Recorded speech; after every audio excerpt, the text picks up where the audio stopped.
हम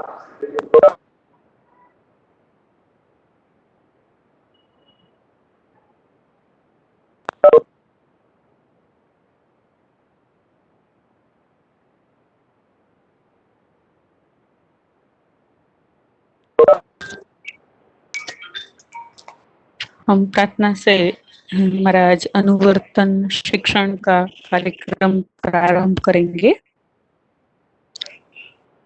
सर्वमंगल मांगल्ये शिवे सर्वार्थ साधिके शरण्ये त्र्यंबके गौरी नारायणी नमोस्तुते।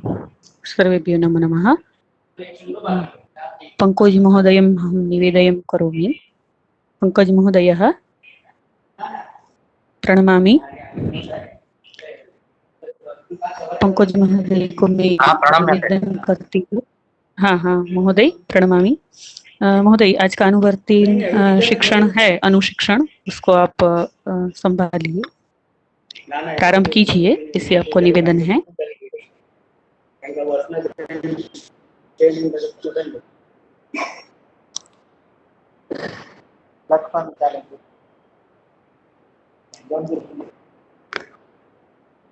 आज के अनुशिक्षण कार्यक्रम में हम लोग अभी तक जो कुछ भी पढ़े हैं उसको में कोई भी जिज्ञासा हो, कुछ हम न समझ पाए हो, ऐसा कुछ भी प्रश्न हो तो आज उसकी हम चर्चा करेंगे।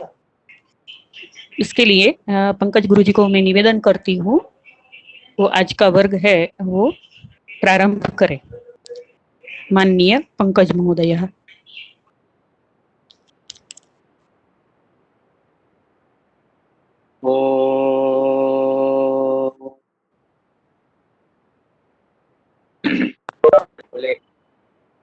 योऽन्तः प्रविश्य मम वाचमिमां प्रसुप्तां सञ्जीवयत्यखिलशक्तिधरस्वधाम्ना अन्यांश्च हस्तचरणश्रवणत्वगादीन् प्राणान्नमो भगवते पुरुषाय तुभ्यम्।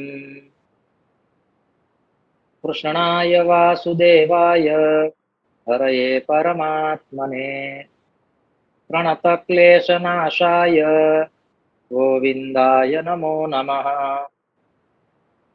मूकं करोति वाचालं पङ्गुं लङ्घयते गिरिं यत्कृपातमहं वन्दे परमानन्दमाधवम्। अनन्याश्चिन्तयन्तो मां ये जनाः पर्युपासते तेषां नित्याभियुक्तानां योगक्षेमं वहाम्यहम्। सदाशिवसमारम्भां शङ्कराचार्यमध्यमाम् अस्मदाचार्यपर्यन्तां वन्दे गुरुपरम्पराम्। गुरुर्ब्रह्मा गुरुर्विष्णुर्गुरुर्देवो महेश्वरः गुरुस्साक्षात् परं ब्रह्म तस्मै श्री गुरवे नमः। ओम शांति शांति शांतिः। परम श्रद्धेयाः परम पूज्याः प्रभासतीर्थस्य अधिष्ठाता स्वरूपाः भगवन्तः श्री सोमनाथचरणाः अस्माकं सद्गुरवः पूज्याः गुरवः भवन्तः सर्वे संस्कृतानुरागिणः शास्त्रानुरागिणः संस्कारानुरागिणः सज्जनाः स्वजनाः। भगवान पुराण पुरुषोत्तम के कृपा प्रसाद से आज पुनः एक बार अल्पकालीन अभ्यासक्रम के माध्यम से हम जुड़े हैं।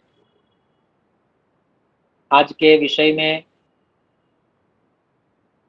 हमारी चर्चा अभी तक हुए व्याख्यानों के संदर्भ में कुछ परामर्श करने का और इस अल्पकालीन अभ्यासक्रम के स्वरूप के संदर्भ में कतिपय सूचनाएं देने का यह समय है, अवसर है, प्रसंग है।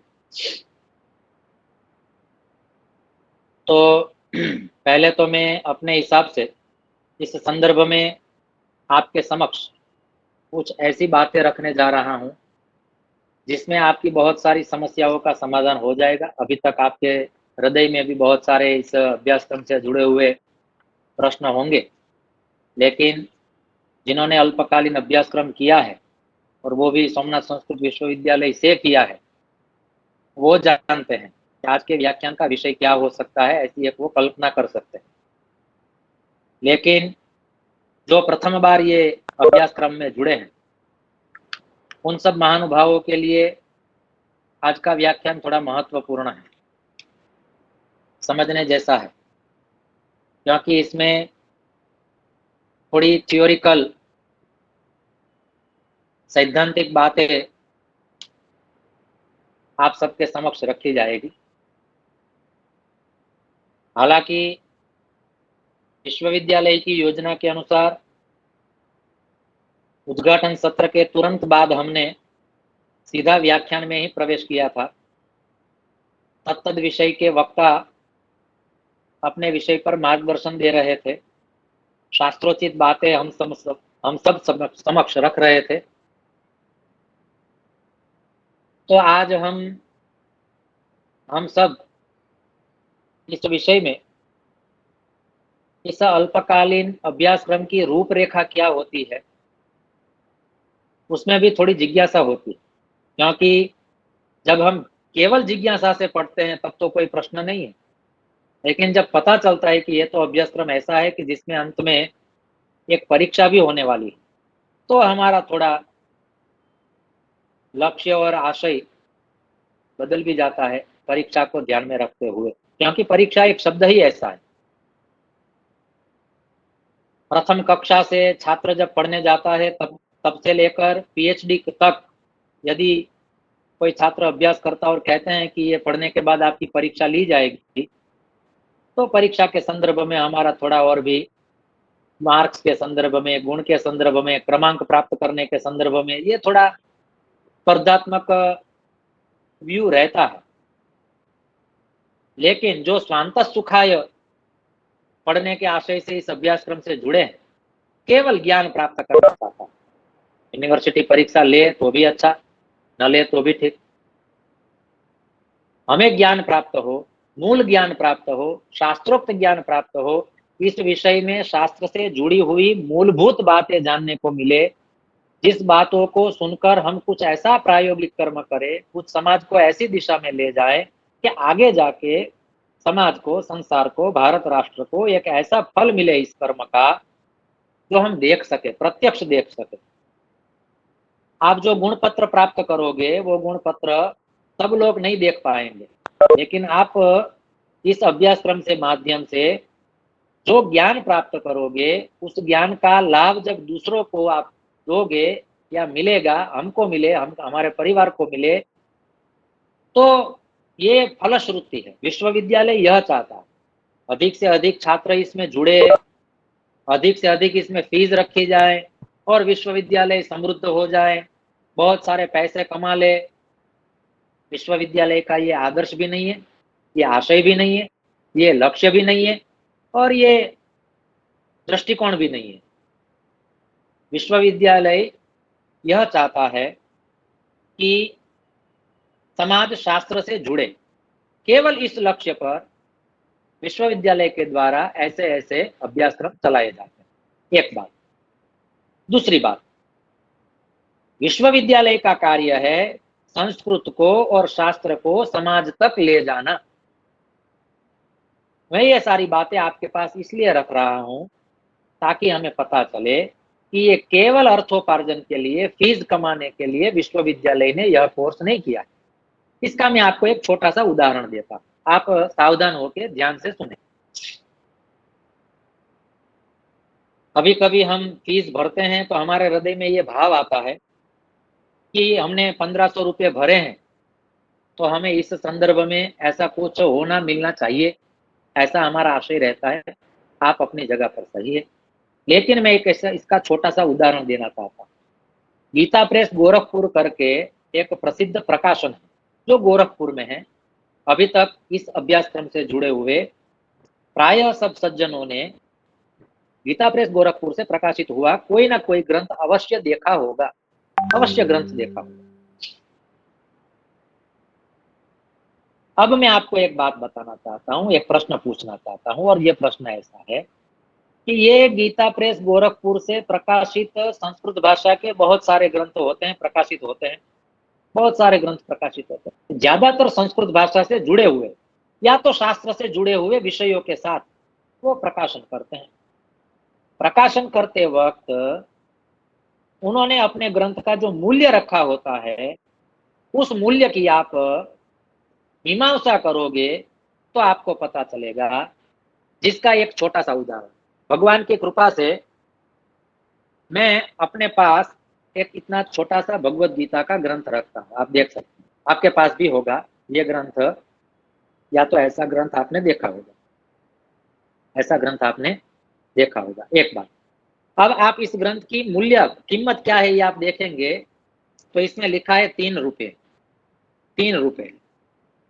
अब आप सोचिए, भारत देश कितना उदात्त दृष्टिकोण रखने वाला देश है, शास्त्र की सेवा करने के लिए वो क्या कुछ नहीं करता है, इसका प्रमाण यह है एक हमारे सामने। क्या प्रमाण है? 3 रुपए में शुद्ध भगवान श्री कृष्ण के मुख से निकले हुए 700 श्लोक वो हमें देते हैं। क्या आप कल्पना कर सकते हो, क्या आप कीमत लगा सकते हो कि एक श्लोक की कीमत क्या हुई? क्या आप कीमत लगा सकते हो? और वो लगा सकते हो तो क्या वो सही है? गीता प्रेस गोरखपुर से एक महाभारत का ग्रंथ प्रकाशित हुआ है जो 6 भागों में, जिस ग्रंथ की कीमत 1900 रुपए है, 2000 में भी 100 रुपए कम।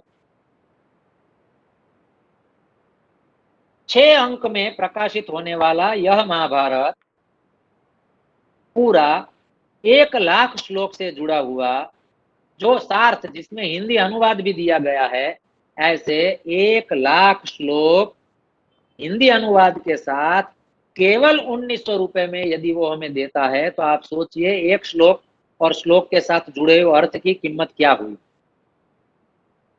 ऐसी भीषण परिस्थिति में इतना बड़ा ग्रंथ इतने रुपए में इतने शुद्ध संस्कृत और अर्थ के साथ देना, क्या आप मानते हैं कि गीता प्रेस गोरखपुर केवल पैसा कमाने के लिए यह प्रकाशन कर रहा है? नहीं, मैं तो नहीं मानता हूं। सेवा कर रहा है ऐसा अवश्य कहेंगे। तो इस संदर्भ में यह बात कहना मुझे इसलिए आवश्यक लगता है कि इस अभ्यासक्रम में, अल्पकालीन अभ्यासक्रम में 36 व्याख्यान है, 36, जिसमें से 6 व्याख्यान ऐसे हैं जो अनुशिक्षण के हैं।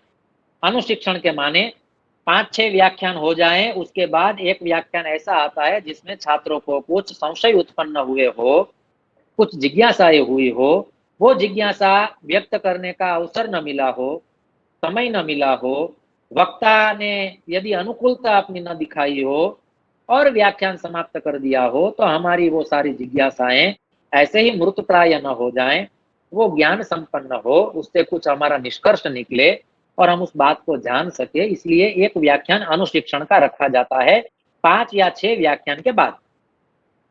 आज उसी में से एक अनुशिक्षण का व्याख्यान रखा। बाकी के जो 6 अनुशिक्षण के जो व्याख्यान हैं, उन व्याख्यानों को निकालते हुए, बाद करते हुए बाकी के जो 30 व्याख्यान हैं, वो 30 के 30 व्याख्यान इस संस्कारों का मानव जीवन पर प्रभाव, इस विषय से संगत होंगे। इसमें भी 2 प्रश्न पत्र होते हैं, 2 प्रश्न पत्र होते हैं, जिसमें से एक प्रश्न पत्र का, माने कि पहला जो प्रश्न पत्र है, उस प्रश्न पत्र का नाम है संस्कारों का महत्व एवं विधि। याद रखें, संस्कारों का महत्व एवं विधि, पहले प्रश्न पत्र का यह नाम। दूसरा प्रश्न पत्र जो है उसका नाम है संस्कारों का सृष्टि पर प्रभाव। सृष्टि में हम सब आ जाते हैं, प्राणी, पशु, पक्षी, जलचर, स्थलचर, जड़, चेतन, सब आ जाता है, सब जुड़ जाते हैं। तो इन संस्कारों की परंपरा से, इन संस्कारों की यात्रा से क्या सृष्टि पर प्रभाव पड़ता है, हालांकि एक व्याख्यान इस विषय में हो चुका है। यदि मैं विस्मरण नहीं कर रहा हूं तो श्री अनिल भाई द्विवेदी जी ने संस्कारों का पंच महाभूतों पर प्रभाव, ऐसा कुछ विषय लेकर, शीर्षक लेकर हम सबके समक्ष एक व्याख्यान रखा। तो न केवल पृथ्वी जल तेज वायु आकाश 5 तत्व पर ही संस्कारों का प्रभाव पड़ता है, ऐसा नहीं, लेकिन खुली आंख से जो कुछ भी देखा जाता है, हम जो कुछ भी देखते हैं, उन सब पर संस्कारों का प्रभाव होता है। हमारा शास्त्र तो यहाँ तक कहता है कि किसी एक वृक्ष से कोई एक छोटा सा फूल पूर्ण रूप से विकसित होकर जब वो च्युत होता है, वो जब गिरता है, तो उस बात की भी पूरे ब्रह्मांड में असर होती है। आज तो अति संवेदनशील जो व्यक्ति होता है, जिसका हृदय अत्यंत पवित्र, शुद्ध और निर्मल होता है, वही व्यक्ति इस बात को समझ सकता है। नहीं तो किसी को लगे कि ये तो कपोल कल्पित बात है, ऐसा थोड़ी ना होता है। एक पुष्प यदि बिखरता हो डाली से, और डाली से बिखरने वाले पुष्प की भी पूरे ब्रह्मांड पर असर होती हो, तो आप समझिए कि इन सारे संस्कारों की भी कैसी असर होती होगी। तो यहाँ 2 प्रश्न पत्र है। एक प्रश्न पत्र, प्रथम प्रश्न पत्र जिसका नाम है संस्कारों का महत्व एवं विधि, और दूसरे प्रश्न पत्र का नाम है संस्कारों का सृष्टि पर प्रभाव। एक प्रश्न पत्र माने प्रथम प्रश्न पत्र जो है, उस प्रश्न पत्र में 15 व्याख्यान होंगे, दूसरे प्रश्न पत्र के भी 15 व्याख्यान होंगे। वक्ताओं की नियुक्ति हो चुकी है। कभी कभी वक्ताओं की, उनको विषय भी, दिनांक भी, समय भी पहले से ही तय कर दिया गया, लेकिन देश काल धर्मानुसार यदि कुछ बीच में व्यवधान आ जाता है तो थोड़ा ऊपर नीचे व्यवस्था के भागरूप हमें करना पड़ता है। इसलिए ये पूरा सज्ज किया हुआ परिपत्र जो है वो अभी हम आपको इसलिए नहीं भेज रहे हैं, नहीं तो हम आप सबको भेज देते हैं, तो आपको पता चलता कि कौन सी दिनांक पर, कौन से विषय पर किस महानुभाव का व्याख्यान है, इसका आपको पहले से ही पता चल जाता है। और ये ओपन टू ऑल है, सबको बताने में हमें कोई आपत्ति नहीं है, कोई हर्ज नहीं। लेकिन कभी कोई परिस्थिति ऐसी भी आ जाए कि अगले महीने की 7 तारीख को किसी वक्ता को कुछ विषय पर व्याख्यान दिया हो और उस दिन उनकी कुछ अभी अनुकूलता है, उस दिन कुछ प्रतिकूलता हो, तो कुछ ऊपर नीचे करना पड़ता है, व्यवस्था के भागरूप करना पड़ता है। तो ऐसा भी हम मानवता के आधार पर हम करते हैं, करते आए हैं, कर सकते हैं, करेंगे, होता है। और प्रारंभ ही ऐसा ही हुआ है, इस अभ्यासक्रम का प्रारंभ ही ऐसा हुआ है। जो पहला व्याख्यान होने वाला था, वो पहला व्याख्यान पहले दिन इस विषय में नहीं हो पाया, दूसरा व्याख्यान दूसरे दिन भी नहीं हो पाया। जबकि ये आयोजन किया गया था, जब ये रूपरेखा तैयार की गई थी, तब हमने सोचा था कि ऐसा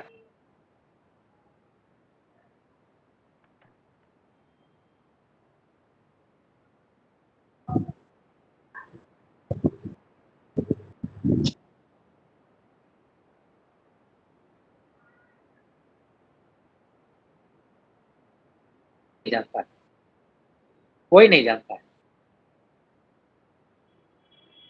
तो हम इस संदर्भ में इसलिए बात कर रहे हैं ताकि पता चले आप सबको कि आयोजन क्या है। बिना आयोजन से तो ये नहीं होता है। 3 महीने का आयोजन अभ्यासक्रम के लिए है, लेकिन अभ्यासक्रम शुरू हो उससे पहले 3 महीने से इस विषय पर चर्चा शुरू हो जाती है विश्वविद्यालय में। एक बात। दूसरी बात, जिन जिन वक्ताओं को जो जो विषय दिया गया है, वो वक्ता उस विषय पर अपना कुछ स्वाध्याय कार्य तैयार करते हैं, स्वाध्याय कार्य तैयार करते हैं, वो लिखित स्वरूप में भी तैयार करते हैं, और हम यहाँ रिकॉर्डिंग के रूप में भी सज धज कर उसको अच्छा स्वरूप प्रारूप देने का प्रयास कर रहे हैं। लेकिन बीच बीच में कहीं नेटवर्क का प्रॉब्लम आ जाता है, तो वो रिकॉर्डिंग होने में सातत्य नहीं रहता है। श्री सोमनाथ संस्कृत विश्वविद्यालय के कुलपति साहब का, प्रोफेसर गोपबंधु मिश्र साहब का जब व्याख्यान चल रहा था, तो बीच बीच में 2-3 बार व्यवधान आ गए। विश्वविद्यालय चाहता है कि इस विषय में अच्छी तरह से रिकॉर्डिंग भी हो, वो रिकॉर्डिंग आप सब तक पहुंचे, और कोर्स समाप्त हो जाने के बाद भी यदि आप उन व्याख्यानों को सुनना चाहो, तो श्री सोमनाथ संस्कृत विश्वविद्यालय की यूट्यूब चैनल पर ये सारे व्याख्यान अवेलेबल होंगे। ऐसी भी कल्पना सोमनाथ संस्कृत यूनिवर्सिटी ने की है। अभी थोड़े दिन पहले यहाँ ग्रुप में परमात्मा की कृपा से हमने एक संदेश रखा था, जिसमें लिखा था कि आप इस लिंक से जुड़े। वो विषय क्या था? तो वो विषय है गूगल क्लासरूम। अभी नई जो पीढ़ी है वो इस विषय में जानती है, लेकिन इस अभ्यासक्रम में थोड़े बहुत महानुभाव ऐसे भी जुड़े हैं जिनको मैं अच्छी तरह से जानता हूं कि वो केवल जिज्ञासा वृत्ति से जुड़े हैं। शास्त्र में उनका अति मात्रा में अनुराग है। वो शास्त्र को सुनना चाहते हैं, शास्त्र को पढ़ना चाहते हैं, और न केवल पढ़ना और सुनना चाहते हैं, अपितु उनके आचरण में भी है। ऐसे मुंबई से जो भी महानुभाव जुड़े हैं, जिनको मैं अच्छी तरह से जानता हूँ, वो और उनके अलावा भी अहमदाबाद से भी 2-3 सज्जन ऐसे जुड़े हैं, वो केवल ज्ञान के लिए इस अभ्यासक्रम से जुड़े हैं। तो उनको आज के इस समय में टेक्नोलॉजी का यदि पूर्ण रूप से उपयोग पता न चले कि वो क्या है, तो केवल इस संदर्भ में भी मैं 1-2 सूचनाएं देना चाहता हूँ, थोड़ा मार्गदर्शन करना चाहता हूँ।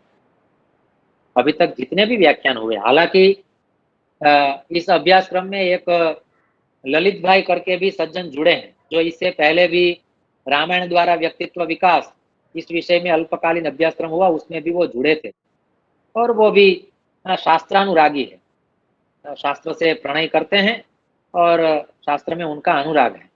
तो वो व्याख्यानों का संकलन करते हैं, संग्रह करते हैं और रिकॉर्डिंग करते हैं। एक अभिषेक भाई भी जुड़े हैं हमसे, जो स्वभाव से भारतीय है, लेकिन अभी उनकी कर्मभूमि विदेश है। एक सज्जन भी विदेश से जुड़े हैं, जो अभ्यासक्रम में जुड़े हैं, जो हमारे परिचित हैं। तो कहने का आशय, भारत राष्ट्र से ही जुड़े हो ऐसा नहीं है। व्याख्यान सुनने वाले और व्याख्यान देने वाले सब लोग देश देशांतर से जुड़े हैं। तो हम सब सहनाववतु सहनौ भुनक्तु सह वीर्यं करवावहै तेजस्विनावधीतमस्तु मा विद्विषावहै। ओम शांति शांति शांति। इस उपनिषद के मंत्र के साथ जीते हैं, सोचते हैं, परस्परम भावयंत श्रेय परम वाप्स्यथ। इस दृष्टिकोण से हम यात्रा करते हैं। श्री सोमनाथ संस्कृत विश्वविद्यालय ने अभी तक ऐसा कोई अभ्यासक्रम पाठ्यक्रम नहीं चलाया था, लेकिन ये अभिषेक भाई और जो दूसरे सज्जन हमसे परिचित हैं, कभी कभी बीच बीच में वो हमें सजेशन मार्गदर्शन देते थे कि विश्वविद्यालय को इस दिशा में भी कुछ सोचना चाहिए। उनके द्वारा मिले हुए प्रस्ताव को हमने उन्हीं के नाम से विश्वविद्यालय की समिति की ओर हमने पहुंचाया। समिति ने यह बात स्वीकृत की और विश्वविद्यालय आज तक परिसर से बाहर न निकला था। वो परिसर से बाहर निकलकर ऑनलाइन के माध्यम से, हालांकि बहुत कुछ कोरोना ने भी सिखाया है। कोरोना ने माने समय भी हमें बहुत कुछ सिखाता है। केवल शास्त्र ही हमें सिखाते हैं, गुरु ही हमें सिखाते हैं, ऐसा नहीं है। कोरोना ने भी बहुत कुछ सिखाया है। तो इस संदर्भ में विश्वविद्यालय ने अभी तक 2 अभ्यासक्रम ऐसे चलाए थे, जिसमें से एक अभ्यासक्रम था रघुवंश, महाकवि कालिदास द्वारा रचा गया रघुवंश महाकाव्य कैसे पढ़ना चाहिए, रघुवंशम कथम पठेम, ऐसे शीर्षक के साथ एक अल्पकालीन अभ्यासक्रम शुरू किया। दूसरा अभ्यासक्रम शुरू हुआ ऐसे ही, वाल्मीकि रामायण द्वारा व्यक्तित्व विकास, इस विषय पर भी 3 महीने का एक अल्पकालीन अभ्यासक्रम हुआ। तृतीय अभ्यासक्रम हमारा है संस्कारों का मानव जीवन पर प्रभाव, ये भी अल्पकालीन अभ्यासक्रम है। और इसके साथ ही संस्कृत वाक्याभ्यास, जिन छात्रों की थोड़ी व्याकरण में रुचि है, जो संस्कृत भाषा में भी प्रगति करना चाहते हैं, ऐसे छात्रों के लिए विश्वविद्यालय ने ये षोडश संस्कार के साथ ही साथ एक संस्कृत वाक्याभ्यास करके भी एक अल्पकालीन अभ्यासक्रम शुरू किया। तो ऐसे 2 अभ्यासक्रम पूर्ण हो चुके हैं और 2 अभ्यासक्रम अभी चल रहे हैं। ऐसे अल्पकालीन अभ्यासक्रमों की यात्रा विश्वविद्यालय ने अभी अभी ही शुरू की है। तो पूरे विश्व से और वेल एस्टैब्लिश्ड और अच्छी ग्रांट प्राप्त करने वाली विश्वविद्यालयों से, यूनिवर्सिटी से विश्वविद्यालय मार्गदर्शन लेता हुआ इस विषय में बहुत कुछ आगे कर रहा। संस्कृत भाषा पढ़ने वाले विद्वान ये तकनीकी का उपयोग करना अधिक मात्रा में नहीं जानते, वो एक उनका उदासीनता वाला पक्ष है, और इसीलिए हम उनके ऊपर कुछ आक्षेप भी नहीं कर सकते, उन्हें कुछ कह भी नहीं सकते हैं। और इसीलिए नहीं कह सकते हैं कि शास्त्रों की अच्छी उपासना की है इसलिए उन्होंने ये टेक्निकी उपासना नहीं की है, तो उनमें उनका कोई दोष नहीं है। मोबाइल कैसे ऑपरेट करना चाहिए, वेबएक्स लिंक तक कैसे पहुंचना चाहिए, गूगल क्लासरूम तक कैसे पहुंचना चाहिए, जब व्याख्यान चलता हो उसी के साथ आपको ही रिकॉर्डिंग करना हो, इस विषय को कैसे समझना चाहिए। हालांकि ऐसे एक सारे विषय किसी संस्कृत विद्वान को आप दे दोगे तो वो हमें प्रार्थना करेगा, हाथ मिलाकर, हाथ जोड़कर प्रार्थना करेगा कि हम इस विषय पर व्याख्यान नहीं ले सकते हैं, आपने हमारा स्मरण किया इसलिए आपका धन्यवाद। तो गौतम भाई शास्त्री जैसे विद्वान हमें नहीं मिलते, तो उनको भी साथ में लेकर चलना पड़ता है। हमें तो ज्ञान लाभ प्राप्त करना है, विद्या लाभ प्राप्त करना है। मूल शास्त्र क्या कहता है इस विषय में यह हमें जानना है, न केवल परीक्षा शब्द को पकड़ना है कि हमें मटेरियल चाहिए, मटेरियल नहीं मिलेगा तो हम परीक्षा कैसे लिखेंगे। इस विषय पर अभी आपको चिंता करने की ऐसी कोई स्थिति नहीं। संस्कार संपन्न होकर समाज को कुछ मार्गदर्शन करना यह विश्वविद्यालय का आशय है। आपकी परीक्षा लेकर आपको प्रथम रैंक का गुण पत्रक देना विश्वविद्यालय का आशय नहीं। आप उत्तीर्ण ही है ऐसा समझकर आप चलिए, लेकिन हमने ज्ञान संपादित किया व नहीं, हमने ज्ञानोपार्जन किया या नहीं, संस्कारों के विषय में इतने सारे शास्त्र मैंने गीता प्रेस गोरखपुर का उदाहरण आपको इसलिए दिया कि यहाँ जो वक्ता वक्तव्य देने के लिए आता है और आएंगे वो सारे वक्ता 1 घंटे में बहुत सारे ग्रंथों का अभ्यास करके हमारे सामने अर्क रूप, सार रूप जो विषय वो प्रतिपादित करते हैं वो हमारी फीस से कहीं ज्यादा मूल्यवान है। इतना हम अवश्य समझे, अवश्य समझे। तो विद्वानों ने श्रीमद् भागवत महापुराण का एक वचन है, याद रखें, सर्वतः सारमादत्ते यथा मधुकरो बुध। विद्वान पुरुष कैसा होता है, तो वो एक भ्रमर वृत्ति जैसा होता है। जैसे एक भंवर वो अलग अलग पुष्प पर बैठकर उस पुष्प में से अच्छा अच्छा सार तत्व, मधुर रस पान करता है और अपनी प्रसन्नता को प्राप्त करता है। विद्वान भी अपनी प्रसन्नता के साथ ऐसे बहुत सारे शास्त्रों का अभ्यास करता है और अभ्यास करने के बाद वो हम सबके समक्ष अपने ज्ञान का विस्तार करते हैं। हालांकि वो जितने ग्रंथ पढ़कर आते हैं उतने ग्रंथ हम कभी भी नहीं पढ़ सकते हैं, एक बात। दूसरी बात, इस अभ्यास रंग के माध्यम से जो 1 घंटे के लिए हम जुड़ते हैं, 1 घंटे के लिए जो हम जुड़ते हैं, सावधान होके सुनिएगा, 1 घंटे के लिए जो हम सुनते हैं, इस 1 घंटे के लिए यदि हम व्याख्यान न सुनते तो हम कुछ ऐसी सांसारिक प्रवृत्ति से जुड़े होते कि जो प्रवृत्ति हमारा श्रेय और प्रेय करने वाली न होती। 1 घंटे के लिए शास्त्र का श्रवण हो रहा है, संस्कार भास्कर, संस्कार भास्कर, संस्कार प्रकाश, षोडश संस्कार, पारस्कर गृह्य सूत्र, शुल्ब सूत्र, इन सारे महाभारत, भगवत गीता, ये सारे ग्रंथों के नाम सुनने को मिलते हैं और इन ग्रंथों से जुड़ी हुई बातों को सुनने मिलता है, वो भी हमारे लिए पर्याप्त है। हमारे दिन की ये सार्थकता है कि पूरे दिन में 1 घंटा तो कुछ हम ऐसा शास्त्र श्रवण कर रहे हैं जिससे हमें पता चले, हमारा थोड़ा अपने आप पर विश्वास बढ़े कि मैं मनुष्य हूं तो मैं मनुष्य जैसा कुछ कार्य कर रहा हूं। नहीं तो आहार निद्रा भयमैथुनं च सामान्यमेतत् पशुभिर्नराणां धर्मो हि तेषाम् अधिको विशेषो धर्मेण हीना पशुभिस्तमाना। राजर्षि भर्तृहरि ने नीति शतक करके एक जो ग्रंथ लिखा है उस ग्रंथ में उन्होंने यह पद्य दिया है और इसमें कहते हैं बाकी सारी क्रियाएं तो मनुष्य के अलावा भी सब प्राणी करते हैं, लेकिन हमें यदि अन्य प्राणियों से कुछ अपनी विशेषता सिद्ध करनी हो तो इसके लिए केवल संस्कार है, इसके लिए केवल शास्त्र है, इसके लिए केवल विवेक बुद्धि है। तो मैं आपके पास इस पूरे अभ्यास क्रम का एक छोटा सा प्रारूप रखने जा रहा हूं, आज पहले अनुशिक्षण के व्याख्यान में और बाद में आज के भी व्याख्यान के परिसमाप्ति से पहले।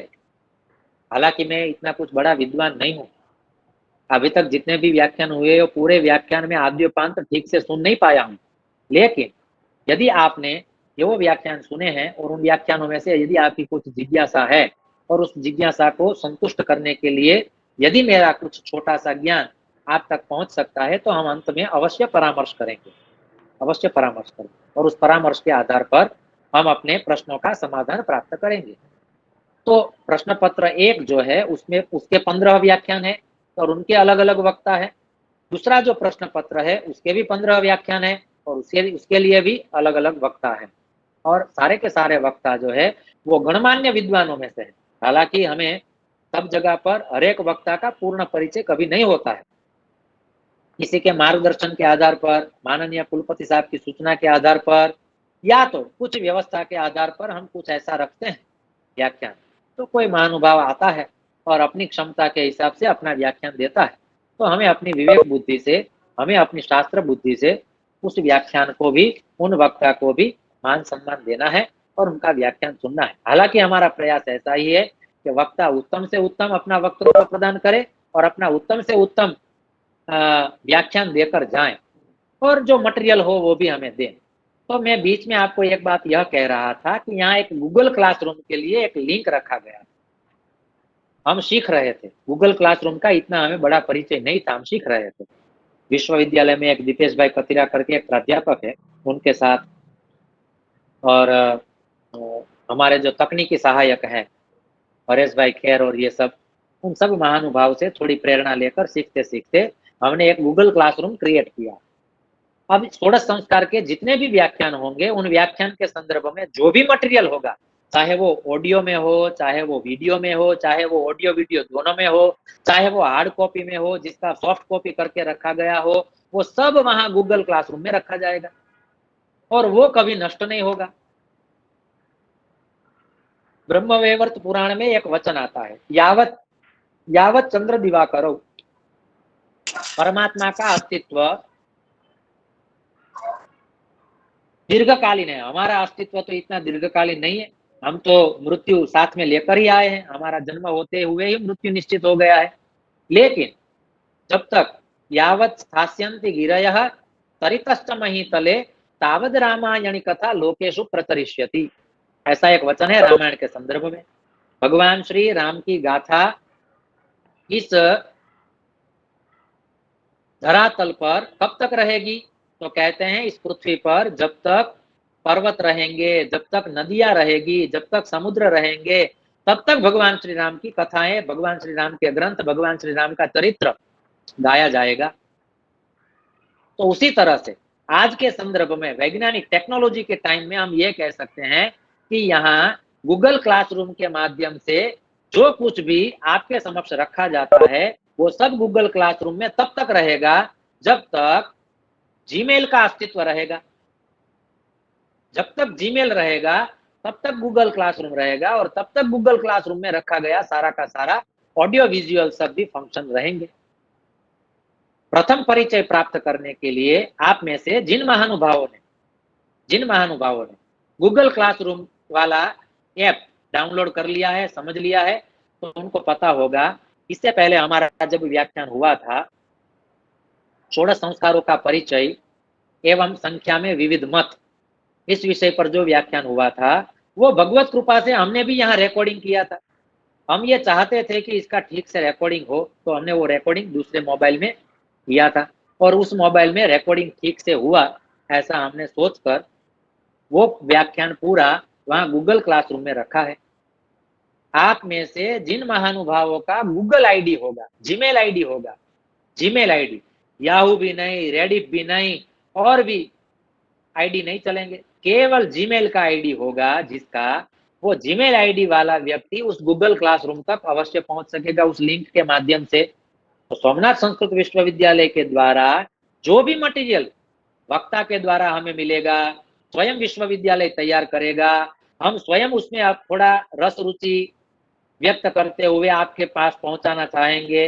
वो सारा का सारा मटेरियल वहां गूगल क्लासरूम में हम अपलोड करते हैं और वो अपलोड किया हुआ मटेरियल आपको अहर्निशम सेवा में है, 24 घंटे आपकी सेवा में उपस्थित रहेंगे। किसी भी वक्ता का कोई भी व्याख्यान आपको कभी भी सुनना होगा, आप वहां जाके सुन सकेंगे। कोई वक्ता, कोई श्रोता यहाँ ऐसा भी कहता है कि आप जब बोल रहे थे तो ये बात समझ में नहीं आई, तो समझ में नहीं आई तो हम पूछ सकते हैं कि ये क्या कहना चाहते थे, लेकिन नहीं सुनाई दे रहा था आप क्या कह रहे हैं, तो वही वाक्य और वही श्लोक उनसे हम पुनः बुलवाएं, उससे तो अच्छा है कि वो गूगल क्लासरूम में जाकर वो जो व्याख्यान रखा हो उस व्याख्यान को हम पुनः एक बार सुन ले, ताकि हमारी आवृत्ति भी हो जाए और उस एक चीज को सुनने के बहाने और भी हम कुछ अच्छा विषय एक दोबारा सुन ले, यह भी है। तो कहना हम ये चाहते थे कि विश्वविद्यालय ने ऐसे अल्पकालीन अभ्यासक्रम की व्यवस्था केवल शास्त्रों का और संस्कृत का प्रचार प्रसार करने के लिए ही किया। इसमें मटेरियल बनाना और वो मटेरियल तैयार करना, तैयार करके आप तक पहुंचाना, ये सारे का सारे कार्य विश्वविद्यालय के अभी पाइपलाइन में है, कर रहा है विश्वविद्यालय धीरे धीरे, क्योंकि कोर्स भी अभी अभी शुरू किया है, तो आगे के कार्य भी धीरे धीरे चलते रहेंगे। और इसमें हम अवश्य ये कहना चाहेंगे कि इन सारी गतिविधियों में यदि आपको समय हो, अनुकूलता हो, चाहते हो, आपके पास क्षमता हो, उस विषय का ज्ञान हो और हमें कुछ मार्गदर्शन करेंगे, तो हम उस मार्गदर्शन को भी ध्यान में रखकर इस दिशा में कुछ आगे की गति कर सकते हैं। इसमें जो जुड़े हैं उनमें से मुझे ललित भाई का और अभिषेक भाई का इतना अच्छा परिचय है कि वो मैं जानता हूँ कि टेक्नोलॉजी के विषय में वो थोड़ा अच्छा जानते हैं, ऐसा मेरा अनुभव है। तो वो दोनों महानुभाव भी अपने अपने सजेशन मुझे प्राइवेट संपर्क करके मुझे दे सकते हैं, उनका हम इम्प्लीमेंट करेंगे और क्या अच्छा हो सकता है इस विषय में हम साथ में मिलकर चिंतन करेंगे। समुद्र मंथन हुआ तो उससे अमृत प्राप्ति हुई थी, तो समुद्र मंथन तो करने वाले करेंगे, लेकिन अमृत प्राप्ति सबके लिए करवाएंगे। तो इसके लिए जितना भी कष्ट होगा, जो भी पुरुषार्थ करना पड़ेगा, वो पुरुषार्थ आप में से जो जानता है वो और हम विश्वविद्यालय दोनों साथ में मिलकर कुछ पुरुषार्थ करेंगे और उस पुरुषार्थ के आधार पर जो उसका अर्क निकलेगा, सार निकलेगा, अमृत निकलेगा, उस अमृत की प्राप्ति सबको होगी। न केवल इस अभ्यासक्रम से जुड़े हुए सबको होगी, आगे भी फ्यूचर में भी जो विश्वविद्यालय ऐसा अभ्यासक्रम शुरू करेगा तो उन विद्यार्थियों को भी ये लाभ मिलेगा इस बहाने, इस अभ्यासक्रम के माध्यम से। क्योंकि संस्कार भास्कर करके एक ग्रंथ है इस विषय में, मैं इस ग्रंथ को बहुत ऑथेंटिक मानता हूँ, बहुत, लेकिन बहुत दुर्लभ, अप्राप्य है। पत्रात्मक स्वरूप में वो प्राप्त होता है। पहले के समय में वो पत्रात्मक ग्रंथ आते थे, आज की जैसे वो बाइंडिंग वाले ग्रंथ नहीं होते हैं, पत्रात्मक ग्रंथ होते हैं। तो वो पत्रात्मक ग्रंथ थे। ऐसा एक ग्रंथ यहाँ सोमनाथ के किसी एक विद्वान के पास वो संस्कार भास्कर करके जो ग्रंथ था, वो ग्रंथ हमें प्राप्त हुआ। बहुत पुरुषार्थ करने के बाद, प्रचार प्रसार करने के बाद वो ग्रंथ हमें प्राप्त हुआ। उन्होंने बड़ी कृपा करके वो ग्रंथ हमें दिया और उस ग्रंथ का अति सावधानी से पूरे ग्रंथ का हमने स्कैन करके जेरोक्स किया।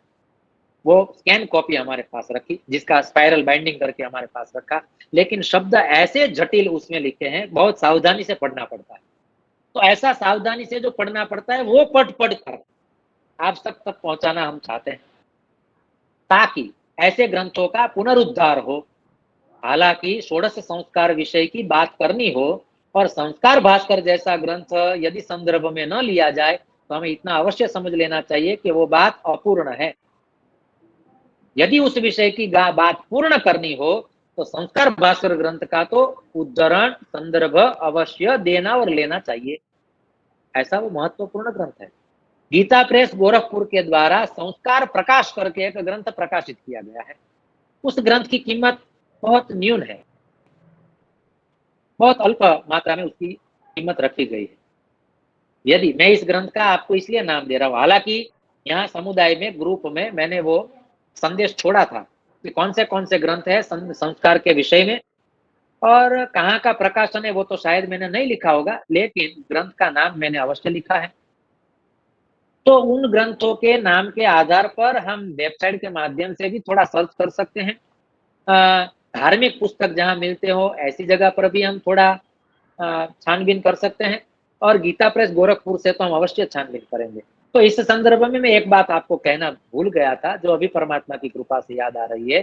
तो गीता प्रेस गोरखपुर से प्रकाशित हुए 2 ग्रंथों को आपको अवश्य लेना चाहिए। इस बहाने षोडश संस्कार के बहाने 2 ग्रंथ आपको अवश्य लेने चाहिए, ऐसा मैं मानता हूँ।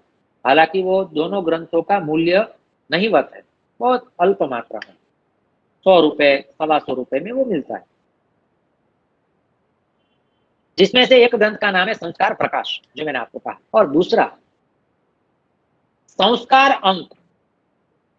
सोमनाथ विश्वविद्यालय ने इस विषय को इसीलिए चुना था, इसीलिए सोचा था कि गीता प्रेस गोरखपुर के द्वारा एक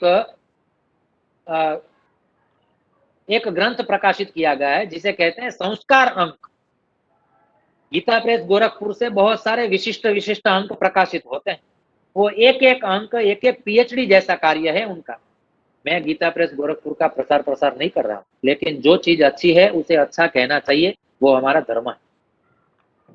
तो पुराण विशेषांक, धर्म विशेषांक, ज्योतिषांक, शिव महापुराणांक, सूर्यांक, और ये संस्कार अंक, नीति अंक, ऐसे बहुत सारे अंक प्रकाशित किए हैं उन्होंने। और वो सारे के सारे अंक एक एक पीएचडी जैसे कार्य जैसे हैं, और वो अल्प कीमत में हमें प्राप्त होते हैं। तो षोडश संस्कार के विषय में जिसकी अधिक मात्रा में जिज्ञासा हो, रुचि हो, उन जिज्ञासुओं को ये दो ग्रंथ अवश्य लेने चाहिए, संस्कार प्रकाश एवं संस्कार अंक।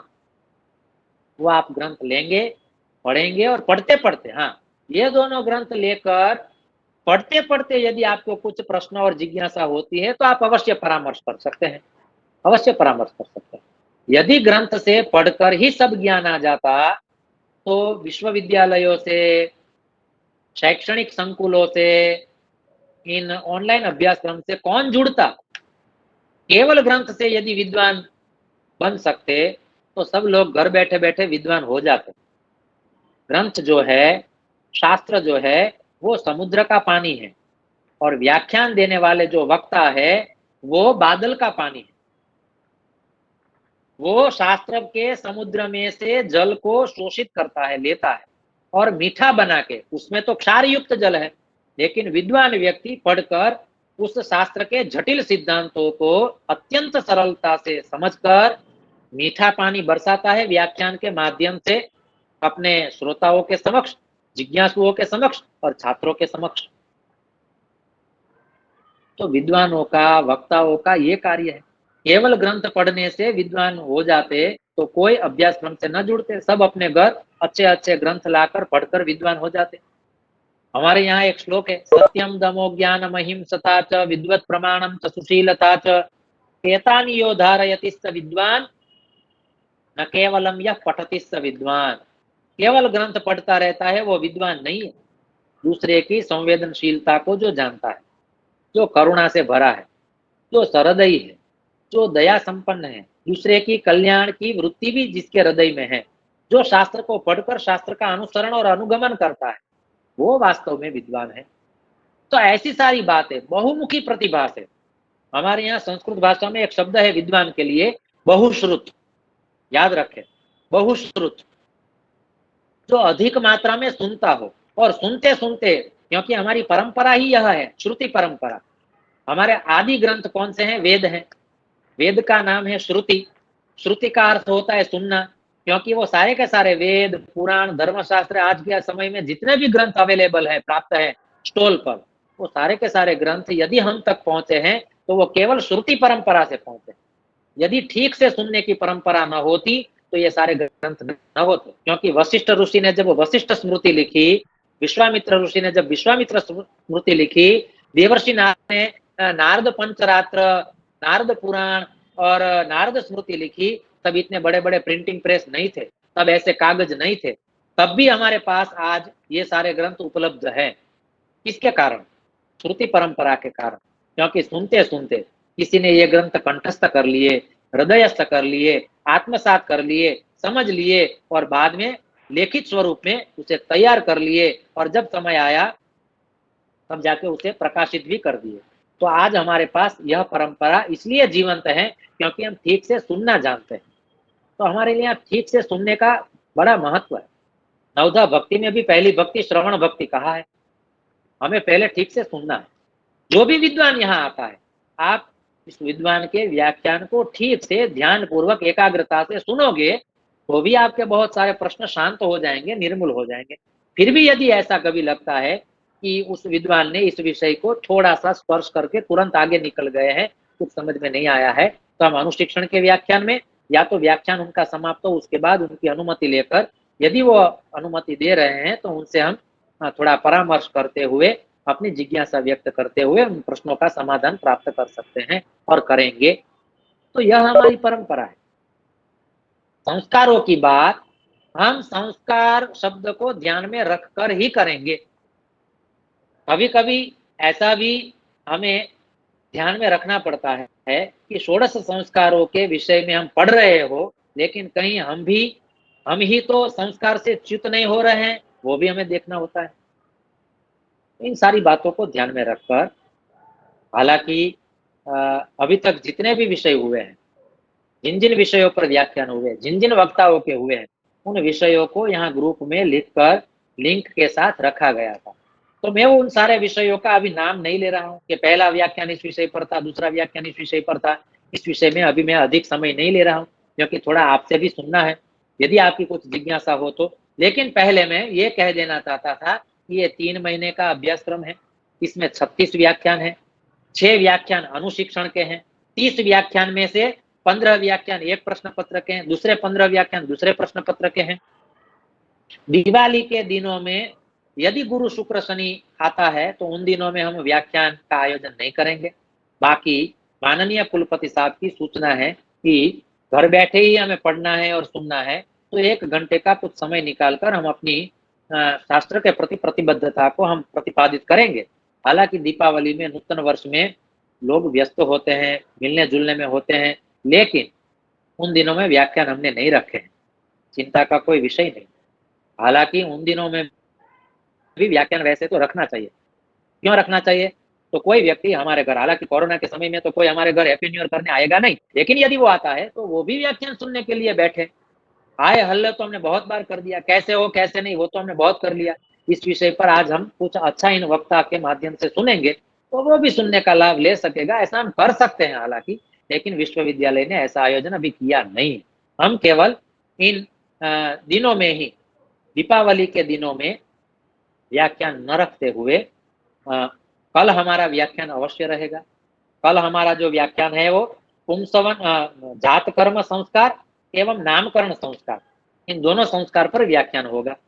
और उस विषय में भी हमें अग्रिम वक्ता विद्वान प्राप्त हुए हैं, डॉक्टर राजेश भाई जोशी, जिनका पीएचडी का कार्य ही इस विषय में हुआ है। इस विषय में माने न केवल जात कर्म संस्कार में और नामकरण में, अपितु इन क्षेत्र से उनका कार्य हुआ है। तो उनके माध्यम से हम अग्रिम व्याख्यान कल 5:30 से 6:30 बजे सुनेंगे ही सुनेंगे। लेकिन आज इन प्राथमिक और पूर्व भूमिका और रूपरेखा के रूप में, क्योंकि जब से यह कोर्स शुरू हुआ, यह कोर्स क्या है, कैसे होगा, क्या क्या होगा, वो सारी जिज्ञासाएं सबकी होती है। तो बीच में यह व्याख्यान अनुशिक्षण का इसीलिए रखा जाता है कि 5-6 व्याख्यान के बाद सब लोगों की कुछ ना कुछ क्यूरियोसिटी हो, कुछ जिज्ञासा हो, कुछ व्यक्त करना हो और कुछ संशय हो, तो हम अवश्य व्यक्त करेंगे। भगवत गीता का एक वचन है, संशयात्मा विनश्यति, संशयात्मा विनश्यति।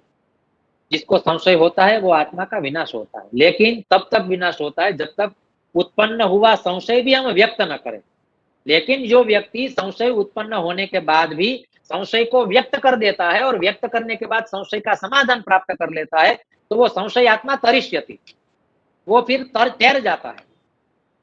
भगवत गीता में अर्जुन के हृदय में जितने भी संशय उत्पन्न हुए, वो सारे के सारे संशय अर्जुन ने भगवान कृष्ण के समक्ष न रखे होते तो अर्जुन का आत्मघात ही होने वाला था।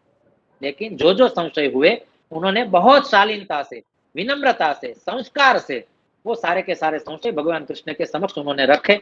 भगवान कृष्ण ने संशयों का समाधान किया और अंत में अर्जुन ने कह दिया, नष्टो मोह स्मृतिर्लब्धा त्वत्प्रसादान मया च्युतः स्थितोस्मि गत संदेह करिष्ये वचनम तव। आज मेरे सारे संशय दूर हो गए, आज मेरा सारा मोह नष्ट हो गया है, ऐसा अर्जुन ने अंत में कह दिया। हम भी यही चाहते हैं कि संस्कारों के माध्यम से जितना भी आप सुनेंगे, जो भी आपको संशय हो, आप संशय रखें, उन संशयों का समाधान करने का हम प्रयास करेंगे। यदि आप अभी मुझे कुछ संशय अपना व्यक्त करके सुनाते हैं और उस संशय का मैं समाधान कर पाता हूं तो मैं अवश्य करूंगा, नहीं तो उस संशय वाला व्याख्यान जहां से आया है, वो प्रश्न जहां का है, उन वक्ता से हम परामर्श करेंगे और संशय का समाधान प्राप्त करके आप तक पहुंचाएंगे। इतनी जागृति तो हम अवश्य रखेंगे, ताकि ऐसी जिज्ञासा हमारी बनी रहे, शास्त्र में निष्ठा हमारी बनी रहे, शास्त्र श्रवण के लिए हमारी प्रीति बनी रहे। इसीलिए हम ये सब आपके साथ मिलकर करना चाहते हैं।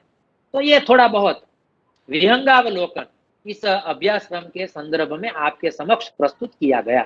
अब आप में से किसी को कुछ जिज्ञासा हो, इतना सुनने के बाद यदि आपको कुछ प्रश्न हो तो उस प्रश्न को आप अवश्य रखें। लेकिन एक बात अवश्य मैं कुछ पूर्ण करूं उससे पहले अवश्य कह दूं कि जो वक्त आएंगे, वो जो मटेरियल हमें प्रोवाइड करेंगे, जो व्याख्यान रिकॉर्डिंग किया जाएगा, वो सारा का सारा वहां गूगल क्लासरूम के माध्यम से आप सब के समक्ष पहुंचे, ऐसा हमारा नित्य निरंतर प्रयास रहेगा।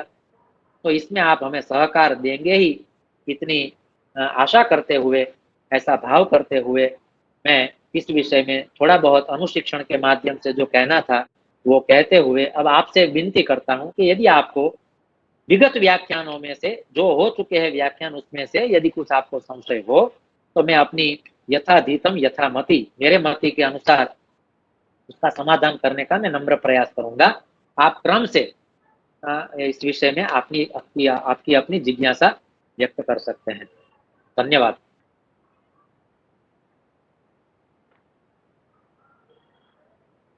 ललित भाई ने यहाँ एक कुछ प्रश्न किया है, हम पढ़ते हैं पहले और बाद में बात करते हैं।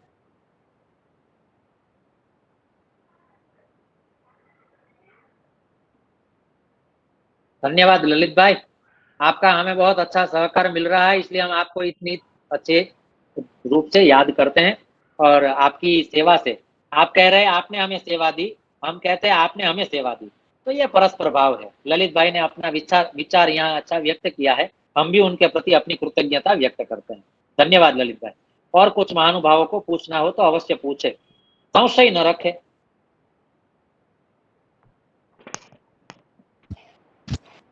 गुरुजी प्रणाम। हाँ प्रणाम। પંચ મહાભૂતોની સાથે જે એમને સંસ્કારોની વાત કરી હતી ને ગયા વખતે લેક્ચરમાં, જી એમાં થોડો પ્રકાશ આપો ને તો વધારે અનુકૂળતા રહેશે, કારણ કે મને બરાબર સમજાયું નહોતું। अवश्य अवश्य। विषय तो अच्छा वो चुना गया था, रखा गया है। मैं इस विषय में एक दो आपको उदाहरण देना चाहता हूँ। हालांकि शायद कदाचित मेरे स्मरण में ऐसा है कि वो व्याख्यान जब समाप्त हुआ था तब परमात्मा ने मेरे मुख से एक वाक्य बुलवाया था, और वो वाक्य कुछ ऐसा था कि जिस व्यक्ति पे, जिस माता पिता ने अपनी संतानों पर समय समय पर ये सारे संस्कार किए हैं, तो उन संस्कार संपन्न व्यक्ति का पृथ्वी जल तेज वायु आकाश पंच महाभूतों के प्रति कैसा दृष्टिकोण है, पंच तत्व के और पंच महाभूतों के विषय में वो क्या सोचता है। हालांकि व्यक्ति का भी पंच महाभूतों पर प्रभाव होता है और पंच महाभूतों का भी व्यक्ति पर प्रभाव होता है, लेकिन जो 16 संस्कारों में से समय समय पर जिसके पर ये संस्कार होते रहते हैं उसका अधिक मात्रा में प्रभाव होता है। जिसका मैं एक छोटा सा उदाहरण देता हूं। श्री सुखदेव जी जब जा रहे थे तो सुखदेव जी का प्रभाव सृष्टि पर कैसा हुआ, तो इसके लिए भागवत में एक श्लोक है।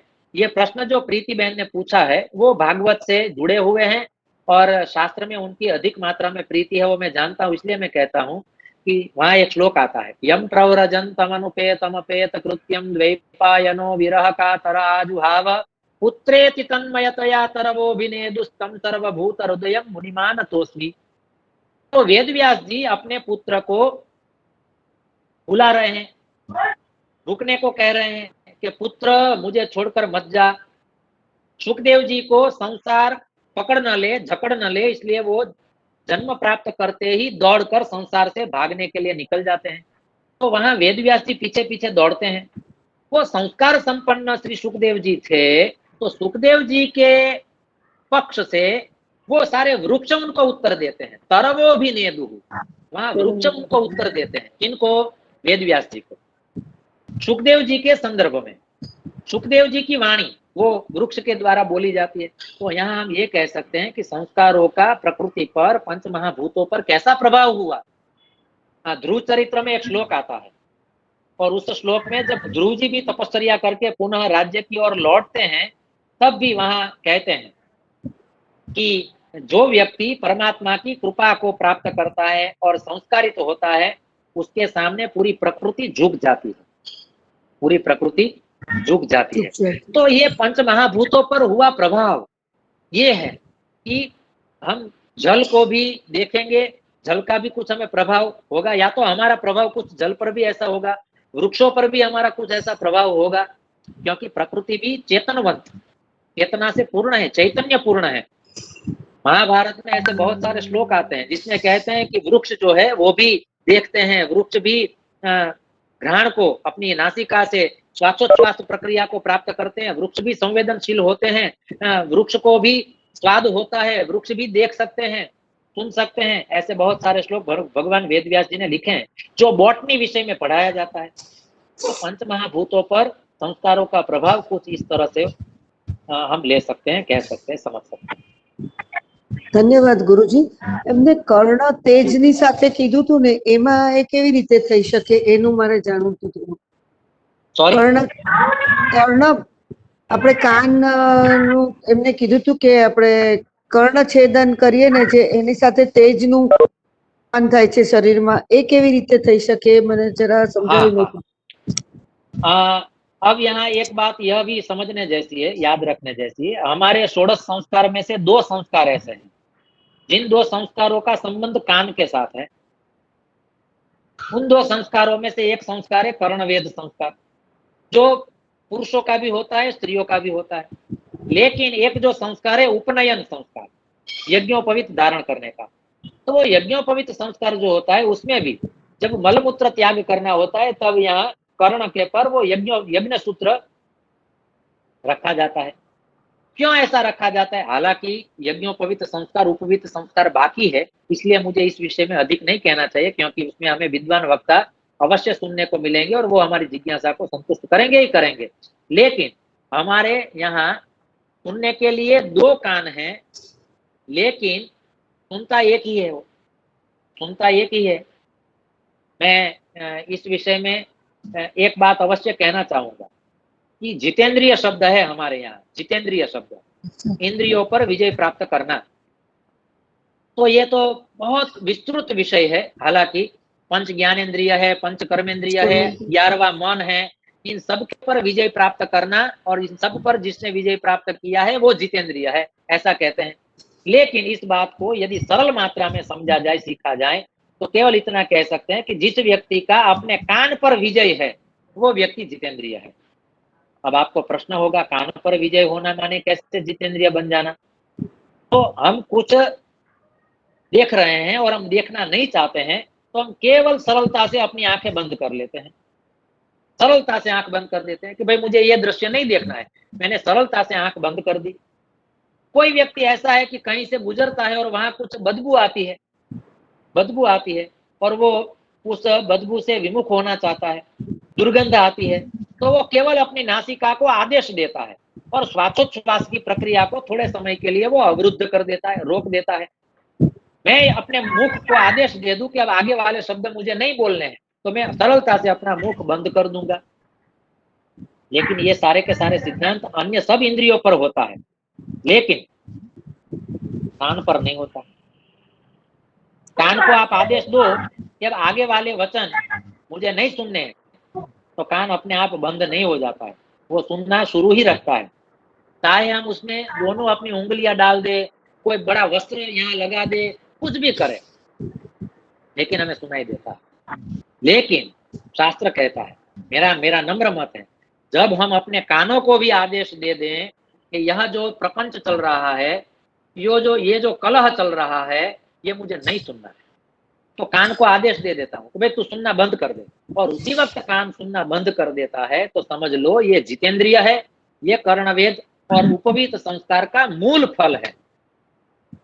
कान का, कर्ण का, इसीलिए तो महाराज पृथु ने भगवान से कहा होगा, विधत्स्व कर्णायुतमेष मे वरः, मुझे 10,000 कान दीजिए, 10,000 कान दीजिए। वो 10,000 कान प्राप्त करके पृथु महाराज कर्णवेद संस्कार करना नहीं चाहता था, अपने कानों से अधिक मात्रा में शास्त्र सुनना चाहता था, भगवान की कथा सुनना चाहता था, और शास्त्र सुनना ही वास्तव में कर्णवेद संस्कार है।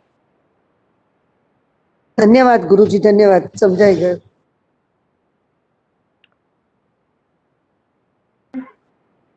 आगे कोई महानुभाव?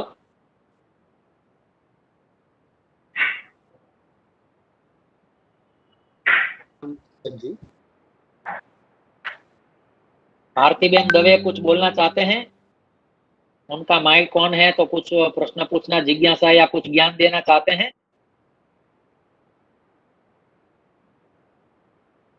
पंकज गुरुजी, अभिषेक बोलूं। तो आज के संदर्भ में किसी को कुछ प्रश्न नहीं है ऐसा मैं मानता हूं। वो तो अभी भी हमारे पास अवकाश है, ऐसा नहीं है। आपके पास यदि अनुकूलता हो तो हमारे पास अनुकूलता है, हम अवश्य परामर्श करेंगे, लेकिन इन सारी बातों को हम ध्यान में रखेंगे। बहुत समझने जैसी बात है। शास्त्र में मैं केवल एक सिद्धांत को मानता हूं। मैं अभी परमात्मा ने कृपा की है तो मैं एक बात और आपको बताना चाहता हूँ। ये बात यह है कि ऋषि मुनियों ने ये जो सारे ग्रंथ लिखे हैं, उन ग्रंथों का हमें अनुसरण ब्लाइंडली करना है, फॉलो करना है। वो मैं इसलिए मानता हूं क्योंकि मैंने ये बात स्वीकृत कर ली है कि मैं ऋषि मुनियों से अधिक तेजस्वी नहीं हूं, मैं ऋषि मुनियों से अधिक बुद्धिशाली नहीं हूं। मुझसे कई गुना ज्यादा ऋषि मुनि बुद्धिशाली थे, तो उन्होंने जो कहा है वो मुझे करना है। मैं यदि ये मानूं कि ऋषि मुनि से ज्यादा मुझ में बुद्धि है, तो मैं उन ग्रंथों का आश्रय नहीं करूंगा, अनुसरण नहीं करूंगा। अभिषेक भाई, नमो नमः। नमो नमः पंकज जी।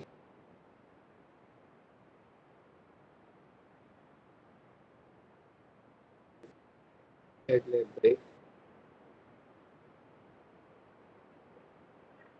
નેટવર્ક થોડું ખરાબ છે, सुनाई नहीं दे रहा है।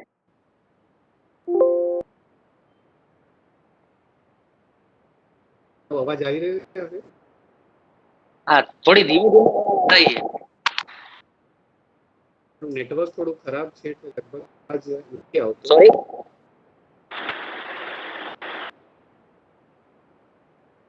हाँ जी अभिषेक भाई। ખૂબ ખૂબ આભાર આપનો આ લેક્ચર માટે। जी जी जी जी जी। લેક્ચરો થયા એનો તો આનંદ હતો, પણ આજ તમને સાંભળીને ખૂબ આનંદ થયો। अरे अरे એક દિશા મળી કે આગળ કઈ રીતે વધવાનું છે, કઈ રીતે આગળ વધી રહ્યા છે આ કોર્સમાં, એ જાણીને બહુ जी जी સંતોષ जी, થયો। धन्यवाद। તમારો બહુ આભાર। અને અરે મારી અભિષેક તો ભાઈ। ઈચ્છા છે, અને અને जी હું જાણું છું કે બધાની ઈચ્છા છે કે અમુક जी લેક્ચર્સ તમે પણ લો અમારા બધા માટે, જેથી આપના હું પણ અમને આ જ્ઞાન પ્રાપ્તિ થાય એવી બધાની ઈચ્છા છે। અને હું માનું છું અને તમને નિવેદન કરું છું કે અમુક ક્લાસ જે તમે કહ્યા એમાં તમારું પણ લેક્ચર હોય તો બધાને ખૂબ આનંદ થશે। ખૂબ ખૂબ આભાર। ધન્યવાદ। આપ સૌની ઈચ્છાને હું પ્રણામ કરું છું અને આપ સૌનો એવો અનુરાગ છે મારા માટે, એના માટે હું મારી જાતને ધન્ય સમજુ છું। પ્રણામ ગુરુજી। પ્રણામ। હું ખાસ મારા સહાધ્યાયોને કહેવા માંગુ છું કે पंकज जी नो लाभ हमें रामायण एवं व्यक्तित्व विकास में लिया है, और वे भी बहुत ही अच्छे वक्ता है। तो अवश्य अभिषेक जी ने बताया वैसे हमें भी आपका लाभ मिले। धन्यवाद ललित भाई।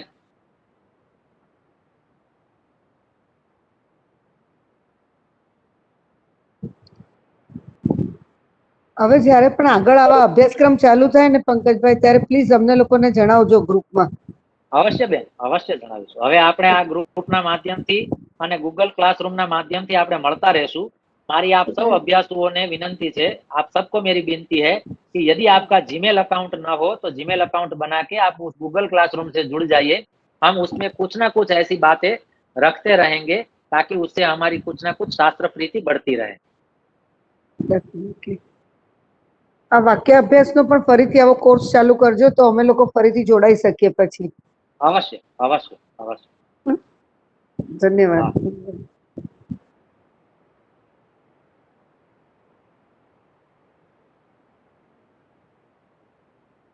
तो गुरोस्तु मौनम व्याख्यानम शिष्यास्तु छिन्न संशयाः। आप सबका मौन ही यह बता देता है कि ज्ञान संपन्नता की दिशा में हम आगे बढ़ रहे हैं।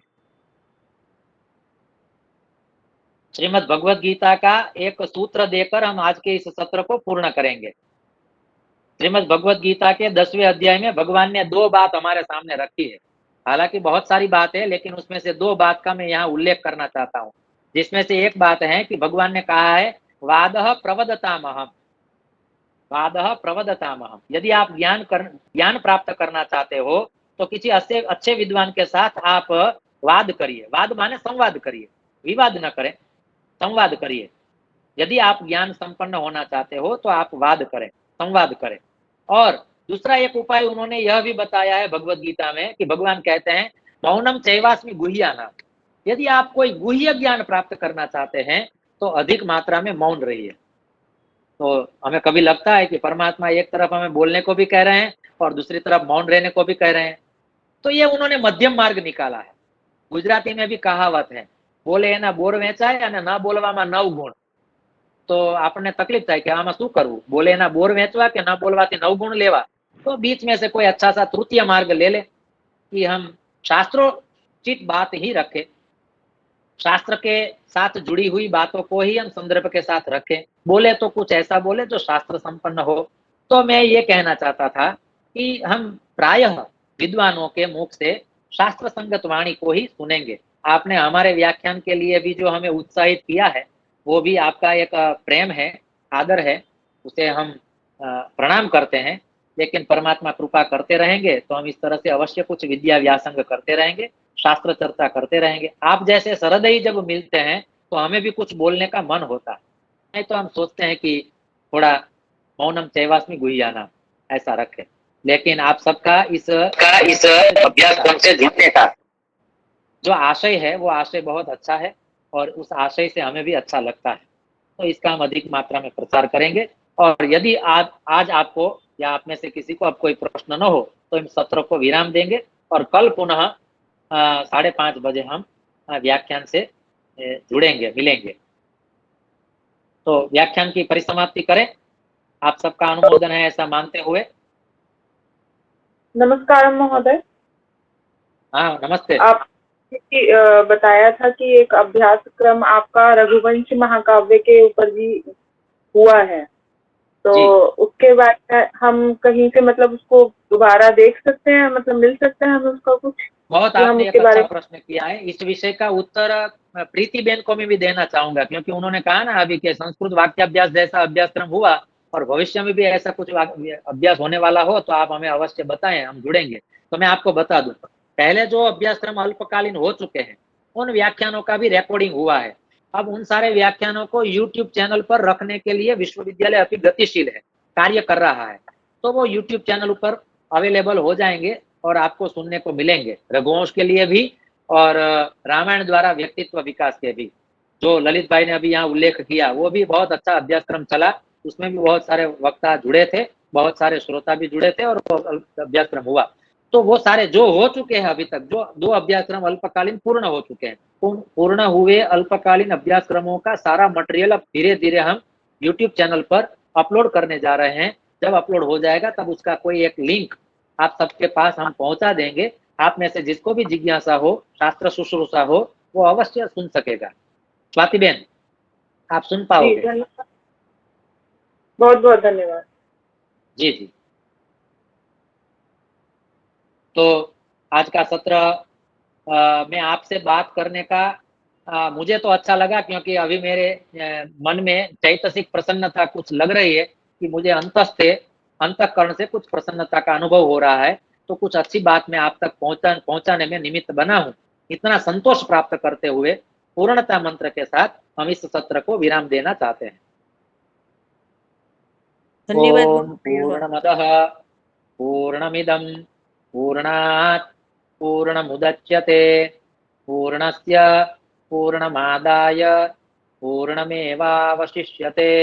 ओम शांति शांति शांति। आशाबेन कुछ कहेવાનું છે? કંઈ કહેવાનું છે? हम धन्यवादं प्रकटं करोमि।